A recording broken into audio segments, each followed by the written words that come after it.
Hello', দেওবালে আপোনালোকক স্বাগতম। সমাজ বিজ্ঞান প্ৰথম ভাগ ষষ্ঠ শ্ৰেণী পাঠ্যপুথি পাঠ নং 4 পৃথিৱীৰ প্ৰধান মণ্ডলসমূহ। পাঠ নং 4 পৃথিৱীৰ প্ৰধান মণ্ডলসমূহ। মূল অৰ্হতা: পৃথিৱীৰ প্ৰধান মণ্ডলসমূহৰ বিষয়ে ধাৰণা লাভ কৰা, স্থলমণ্ডলৰ বিষয়ে জনা, স্থলমণ্ডলৰ ভাগ, মহাদেশ কেইখনৰ বিষয়ে জনা, জলমণ্ডলৰ ভাগ, মহাসাগৰ কেইখনৰ বিষয়ে জনা, বায়ুমণ্ডলৰ বিষয়ে জ্ঞান লাভ কৰা, জীৱমণ্ডল সম্পৰ্কে ধাৰণা পোৱা। তোমালোকে ইতিমধ্যে প্ৰথম পাঠত পাই আহিছে যে পৃথিৱীয়ে হ'ল সৌৰজগতৰ একমাত্ৰ গ্ৰহ য'ত জীৱই বসবাস কৰে। জীৱৰ বসবাসৰ বাবে প্ৰয়োজনীয় উপাদানসমূহ হ'ল বায়ু, পানী, মাটি, তাপ আৰু পোহৰ। ইয়াৰ ভিতৰত আমি সূৰ্যৰ পৰা তাপ আৰু পোহৰ পাওঁ। আন তিনিটা উপাদান বায়ু, পানী আৰু মাটি আমাৰ পৃথিৱীতে পোৱা যায়। পৃথিৱীৰ উপৰিভাগ বা ভূপৃষ্ঠ এটি জটিল অঞ্চল। বায়ু, পানী, মাটি আৰু তাপ পৰিৱেশৰ এই চাৰিটা প্ৰধান প্ৰাকৃতিক উপাদানে এই ধৰাপৃষ্ঠতে গাত গা লগাই আছে। পৃথিৱীৰ উপৰিভাগৰ কঠিন অংশ য'ত আমি বসবাস কৰোঁ তাকে স্থলভাগ বা স্থলমণ্ডল বোলা হয়। পৃথিৱীৰ উপৰিভাগৰ এই অংশটো শিল, মাটি, বোকা আদি তুলনামূলকভাৱে কঠিন উপাদানেৰে গঠিত। পৃথিৱীৰ উপৰিভাগ বিস্তীৰ্ণ দ অংশবোৰত পানী জমা হৈ থাকে। পানীৰে ভৰি থকা সেই অংশবোৰক জলভাগ বা জলমণ্ডল বোলে। আমি বাস কৰা পৃথিৱীখনক আৱৰি থকা গেছীয় আৱৰণটোক বায়ুমণ্ডল বুলি কোৱা হয়। বায়ুমণ্ডলত নাইট্ৰজেন, অক্সিজেন, কাৰ্বন ডাই অক্সাইড আদি বিভিন্ন গেছ পোৱা যায়। মানুহকে ধৰি বিভিন্ন জীৱ-জন্তু বসবাস কৰা স্থলমণ্ডল, জলমণ্ডল আৰু বায়ুমণ্ডলক একেলগে সামৰি লৈ জীৱমণ্ডল বুলি কোৱা হয়। ইতিমধ্যে মোৰ এটা কথা মনত পৰিছে, মই যেতিয়ালে সমাজ বিজ্ঞান পঢ়া নাছিলোঁ তেতিয়ালে মোৰ এইটো ভুল ধাৰণা আছিলে যে আমি পৃথিৱীৰ ভিতৰত থাকোঁ। কিন্তু যেতিয়াই মই পৃথিৱীৰ মণ্ডলসমূহৰ পঢ়িছোঁ তেতিয়া মই গম পাইছোঁ যে আমি দৰাচলতে পৃথিৱীৰ উপৰিভাগতহে থাকোঁ। তোমালোকে জনাবাচোন, তোমালোকে কোনে কোনে এনেধৰণৰ ভুল ধাৰণা ৰাখিছিলা। বাৰু, এতিয়া আমি স্থলভাগ বা স্থলমণ্ডল পঢ়িম। পৃথিৱীৰ উপৰিভাগৰ গোটা বা কঠিন অংশকে স্থলভাগ বোলা হয়। পৃথিৱীৰ খোলাটোত থকা বিভিন্ন প্ৰকাৰৰ শিলা আৰু জীৱন ধাৰণৰ বাবে প্ৰয়োজনীয় খাদ্য-দ্ৰব্য যোগান ধৰা মাটিৰ তৰপ বা স্তৰটোৱে এই অংশ গঠিত। ভূপৃষ্ঠক দুটা ডাঙৰ ভাগত ভাগ কৰা হৈছে। মাটিভাগত একো-একোটা বৃহৎ খণ্ডক মহাদেশ আৰু বিশাল পানীভাগৰ একো-একোটা বৃহৎ খণ্ডক মহাসাগৰ বুলি কোৱা হয়। পৃথিৱীৰ আটাইকেইখন মহাসাগৰ ইখনৰ লগত সিখন সংলগ্ন হৈ আছে। মানচিত্ৰ 1 অথবা গোলক এটা ভালদৰে চোৱাচোন, মহাসাগৰবোৰ সংলগ্ন হৈ নাইনে?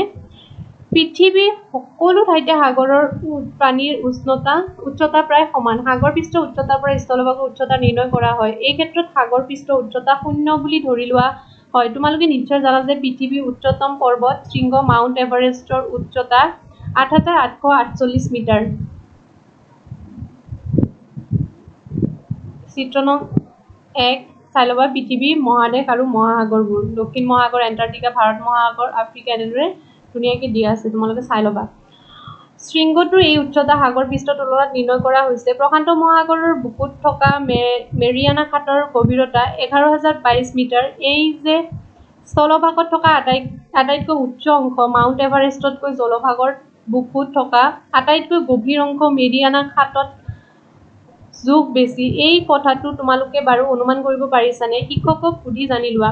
এতিয়া ওপৰত উল্লেখ কৰা পৃথিৱীৰ উচ্চতম বিন্দু মাউণ্ট এভাৰেষ্ট আৰু নিম্নতম বিন্দু মেৰিয়ানা খাটৰ মাজত পৃথিৱীৰ খলাবমা উচ্চতা আৰু নিম্নতাৰ পাৰ্থক্য 19,870 মিটাৰ পাওঁ, অৰ্থাৎ এই খলাবমাৰ পাৰ্থক্য প্ৰায় 20 কিলোমিটাৰ।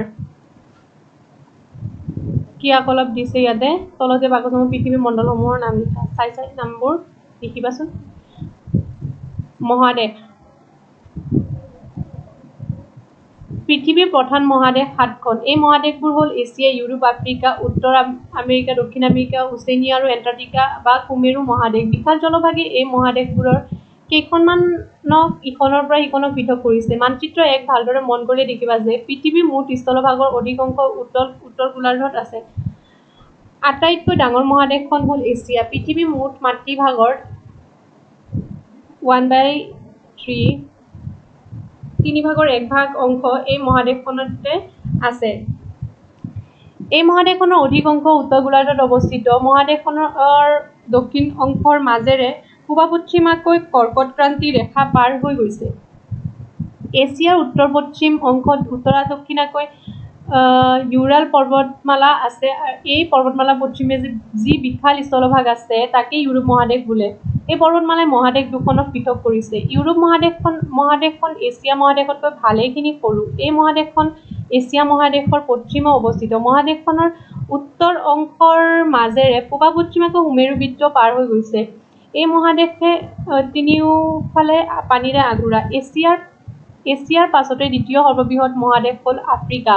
বিষুৱ ৰেখা মহাদেশখনৰ প্ৰায় সোঁমাজেদি পাৰ হৈ গৈছে। গতিকে এই মহাদেশখন উত্তৰ আৰু দক্ষিণ দুয়োটা গোলাৰ্ধতে সমানভাৱে বিস্তৃত হৈ আছে। পৃথিৱীৰ মানচিত্ৰখন ভালদৰে মন কৰিলে দেখিবা যে কেৱল এইখন মহাদেশৰ মাজেদিয়ে কৰ্কট ক্ৰান্তি ৰেখা, বিষুৱ ৰেখা আৰু মকৰ ক্ৰান্তি ৰেখা পাৰ হৈ গৈছে। বিষুৱীয় অঞ্চলত অৱস্থিত হোৱা বাবে আফ্ৰিকা মহাদেশৰ জলবায়ু তুলনামূলকভাৱে অধিক উষ্ণ। পৃথিৱীৰ সৰ্ববৃহৎ উষ্ণ মৰুভূমি ছাহাৰা আফ্ৰিকাতে অৱস্থিত। আফ্ৰিকা মহাদেশক চাৰিওফালে কেইবাখনো সাগৰ মহাসাগৰেৰে আগুৰি আছে। পৃথিৱীৰ আটাইতকৈ দীঘল নদী নীল নদী আফ্ৰিকা মহাদেশতে আছে। পৃথিৱীৰ তৃতীয় বৃহত্তম মহাদেশ হ'ল উত্তৰ আমেৰিকা। এটি বৰ ঠেক ভূখণ্ডেৰে এই মহাদেশখনৰ দক্ষিণ আমেৰিকাৰ লগত লগ লাগি আছে। এই ঠেক ভূখণ্ডক পানামা যোজক বুলি কোৱা হয়। এই মহাদেশখনৰ সম্পূৰ্ণৰূপে উত্তৰ গোলাৰ্ধত অৱস্থিত। ৰকি পৰ্বতমালা উত্তৰ আমেৰিকাৰ উল্লেখযোগ্য পৰ্বতমালা। মহাদেশখনত তিনিখন মহাসাগৰে আগুৰি আছে। উত্তৰ আমেৰিকাত আগুৰি থকা মহাসাগৰ কেইখনৰ নাম মানচিত্ৰ ১ত চাই লোৱা। দক্ষিণ আমেৰিকাত অধিক অংশই দক্ষিণ গোলাৰ্ধত পৰিছে। পৃথিৱীৰ দীৰ্ঘতম পৰ্বতমালা এণ্ডিজ এই মহাদেশত পশ্চিমফালেদি উত্তৰা দক্ষিণাকৈ বিস্তৃত হৈ আছে। এই মহাদেশৰ উত্তৰ অংশৰ মাজেৰে পৃথিৱীৰ আটাইতকৈ বহল নদী আমাজন পশ্চিমৰ পৰা পূবলৈ বৈ গৈছে। জানি থোৱা দুই বহল স্থলভাগৰ লগত ঠেক স্থলভাগক যোজক বোলে, যেনে পানামা যোজক চিত্ৰ নং ২ত দিয়াৰ দৰে। দুই বহল জলভাগক লগ কৰা ঠেক জলভাগক প্ৰণালী বোলে, যেনে পক প্ৰণালী চিত্ৰ নং ২ কত দেখুৱাৰ দৰে। ধুনীয়াকে দেখা পাইছা পক প্ৰণালী, এইটো ইয়াতে আছে আৰু যোজক দেখুওৱা হৈছে এইটো পানামা যোজক।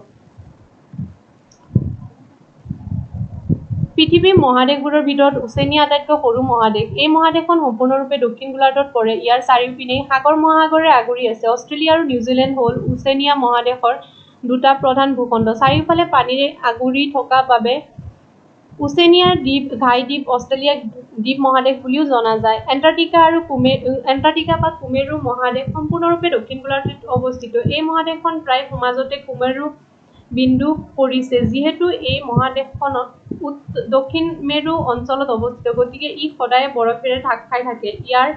ইয়াত মানুহৰ কোনো স্থায়ী বসতি নাই। পৃথিৱীৰ বহু দেশে বৰফে ঢকা এই মহাদেশত গৱেষণা কেন্দ্ৰ হিচাপে স্থাপন কৰিছে। এণ্টাৰ্কটিকা বা কুমেৰু মহাদেশত আমাৰ দেশৰ মৈত্ৰী আৰু দক্ষিণ গংগোত্ৰী নামৰ দুটা গৱেষণা কেন্দ্ৰ আছে। এই স্থলভাগৰ মানুহৰ স্থায়ী বসতি নথকা বাবে ইয়াক বহুতো লোকে মহাদেশ বুলিব নোখোজে। ক্ৰিয়াকলাপখিনি তোমালোকে চাই ল'বা। জলমণ্ডল প্ৰায় ৩/৪ ঠাই পানীয়ে আগুৰি থকা আমাৰ পৃথিৱীখনৰ এটি নীলা গ্ৰহ বুলিও কোৱা হয়। পৃথিৱীৰ শতকৰা ৭১% বেছি অংশ পানী। সাগৰ মহাসাগৰ নদী আৰু হ্ৰদ আদিৰ বুৱতী পানী ভাগ, হিমবাহবোৰত থকা বৰফ, ভূগৰ্ভত থকা পানীভাগ, বায়ুমণ্ডলত থকা জলীয় ভাপ এই সকলোবোৰ লগ লাগি জলমণ্ডল গঠিত হৈছে। পৃথিৱীৰ মুঠ জলৰ ৯৭% ভাগ ভাৰত মহাসাগৰত আছে আৰু এই জল মানুহৰ ব্যৱহাৰৰ বাবে অনুপযোগী, কাৰণ এই জল বৰ লুণীয়া। বাকীখিনি জলৰ বেছিভাগ ভূগৰ্ভৰ পানী আৰু বৰফৰ ৰূপত পোৱা যায়। মুঠ পানীৰ এটি সামান্য অংশহে মানুহে ব্যৱহাৰ কৰিব পাৰে বা কৰিব পৰা পৰিষ্কাৰ পানী। এই সামান্য পৰিমাণৰ ব্যৱহাৰযোগ্য পানীখিনিও আমি প্ৰদূষিত কৰিবলৈ লৈছো। এনে কাৰ্য মানৱ জাতিৰ কাৰণে বিপদজনক নহয়নে? হয়, বিপদজনক হয়। এইটো আমি সদায় পানী ব্যৱহাৰ কৰোঁতে তোমালোকে ধ্যান ৰাখিবা। তাৰপিছত ইয়াতে ধুনীয়াকে শতাংশ হিচাপে দিয়া হৈছে পৃথিৱীৰ মুঠ জলভাগৰ বিতৰণ। সাগৰত কিমান আছে ৯৭.২%, নিৰ্মল পানী ০.৩% আৰু হিমশিলা অথবা বৰফ স্তূপিত আৰু ভূগৰ্ভত সঞ্চিত পানী হ'ল ২.৭%। মহাসাগৰ জলমণ্ডলৰ প্ৰধান অংশ হ'ল মহাসাগৰবোৰ। এই মহাসাগৰবোৰ ইখনৰ লগত সিখন সংলগ্ন হৈ আছে। পৃথিৱীৰ মহাসাগৰ পাঁচখন হ'ল প্ৰশান্ত মহাসাগৰ, আটলান্টিক মহাসাগৰ, ভাৰত মহাসাগৰ, উত্তৰ মহাসাগৰ আৰু দক্ষিণ মহাসাগৰ। মহাসাগৰৰ পানীভাগ সদায় গতিশীল। মহাসাগৰবোৰত আমি প্ৰধানকৈ তিনি প্ৰকাৰৰ গতি বা চলন দেখিবলৈ পাওঁ। সেইবোৰ হ'ল ঢৌ, জোৱাৰ ভাটা আৰু সাগৰীয় সোঁত। প্ৰশান্ত মহাসাগৰ পৃথিৱীৰ বৃহত্তম আৰু গভীৰতম মহাসাগৰ। এই মহাসাগৰত মেৰিয়াট খাত অৱস্থিত। পৃথিৱীৰ উপৰিভাগৰ তিনিভাগৰ এভাগ ই অধিকাৰ কৰি আছে। পৃথিৱীৰ দ্বিতীয় বৃহত্তম মহাসাগৰ হ'ল আটলান্টিক মহাসাগৰ। এই মহাসাগৰৰ আকৃতি প্ৰায় ইংৰাজী এছ আখৰৰ দৰে।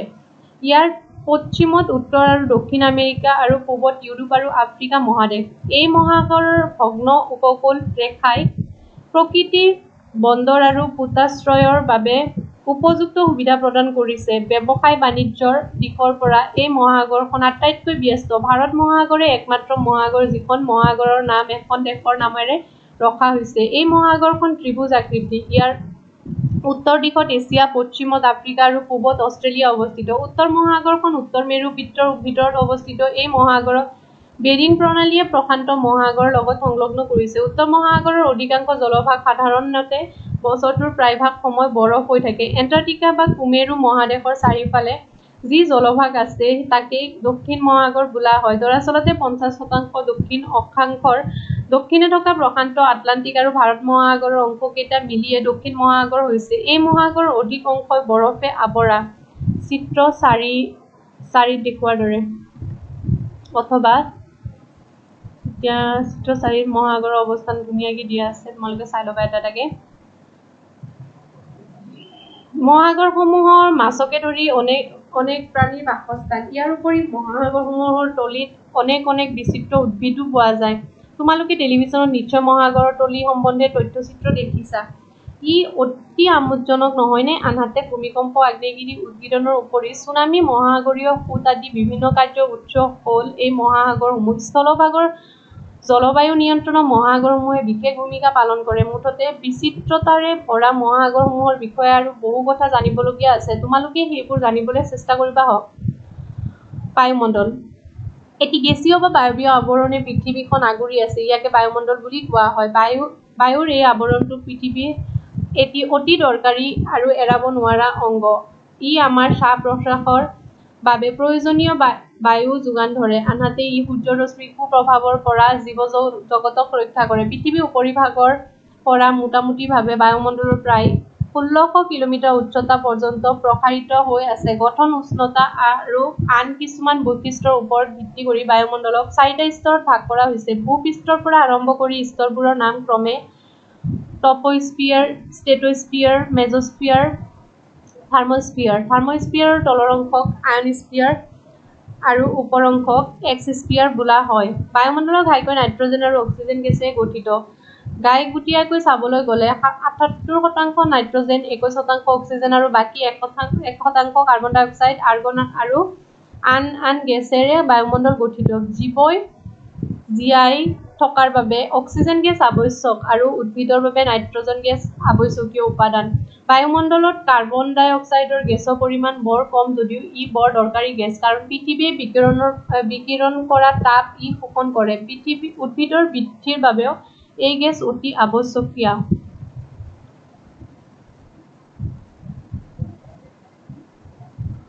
সাগৰ পৃষ্ঠত বায়ুৰ ঘনত্ব আটাইতকৈ বেছি। ইয়াৰ পৰা যিমানে ওপৰলৈ যোৱা যায় বায়ুমণ্ডলৰ ঘনত্ব সিমানেই কমি যায়। তোমালোকে বাৰু জানানে পৰ্বতৰ ওপৰত যে বায়ুৰ ঘনত্ব কম বাবে পৰ্বত আৰোহণকাৰীসকলে তাত উশাহ-নিশাহ লোৱাত কষ্ট পায়। সেয়েহে তেওঁলোকে অক্সিজেন গেছৰ চিলিণ্ডাৰ লগত লৈ যায়।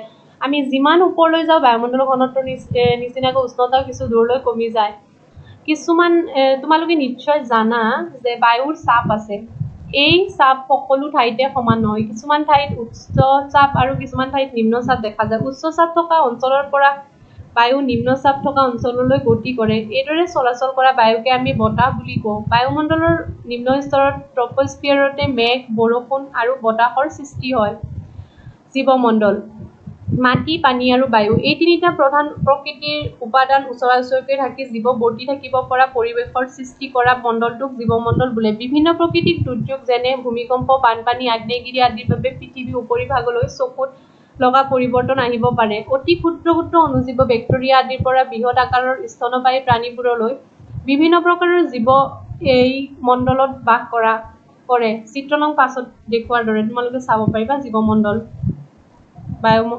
বায়ুমণ্ডল জলমণ্ডল স্থলমণ্ডল জীৱমণ্ডলত থকা জীৱবোৰক দুটা বহল ভাগত ভাগ কৰিব পাৰি উদ্ভিদ জগত আৰু প্ৰাণী জগত এই উদ্ভিদ জগত আৰু প্ৰাণী জগতৰ মাজত ইটোৱে সিটোক কিবা নহয় কিবা প্ৰকাৰে প্ৰভাৱান্বিত কৰে গছ কাটিলে বা কৃষি কাৰ্যৰ বাবে অৰণ্য ভূমি পৰিষ্কাৰ কৰিলে ভূমি ক্ষয় হয় আনহাতে অৰণ্যত থকা প্ৰাণীৰ বাসস্থানৰো অভাৱ হয় অপৰিকল্পিতভাৱে ঘৰ-দুৱাৰ কল কাৰখানা নদী বান্ধ আদিৰ নিৰ্মাণে জীৱমণ্ডলৰ অন্তৰ্গত বায়ু পানী আৰু মাটি প্ৰদূষিত কৰিছে বায়ুৰ এটি গুৰুত্বপূৰ্ণ উপাদান হ'ল কাৰ্বন ডাই অক্সাইড কিন্তু এইবিধ গেছৰ পৰিমাণ বৃদ্ধিয়ে গোটেই পৃথিৱীতে তাপ বৃদ্ধি কৰে এনে কাৰ্যৰ ফলত ধৰাপৃষ্ঠত তাপ বৃদ্ধি হোৱাকে গোলকীয় উষ্ণতা বৰ্ধন গ্ল'বেল ৱাৰ্মিং বুলি কোৱা হয় সেইবাবে পৃথিৱীৰ সম্পদসমূহৰ ব্যৱহাৰৰ ক্ষেত্ৰত আমি সুনিশ্চিত হ'ব লাগে তেতিয়াহে স্থলমণ্ডল জলমণ্ডল বায়ুমণ্ডল আৰু জীৱমণ্ডলৰ মাজত ভাৰসাম্য ৰক্ষা হ'ব আৰু পৃথিৱীখন জীৱৰ বসবাসৰ বাবে উপযোগী হৈ থাকিব